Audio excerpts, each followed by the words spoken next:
సాయంకాల సమయములో సంధ్యాదీపారాధనలో వచ్చును తల్లి మహాలక్ష్మి, వచ్చును తల్లి వరలక్ష్మి.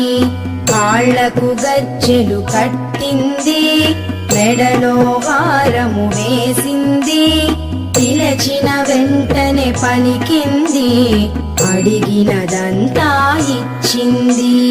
సాయంకాల సమయములో సంధ్యాదీపారాధనలో వచ్చును తల్లి మహాలక్ష్మి, వచ్చును తల్లి వరలక్ష్మి.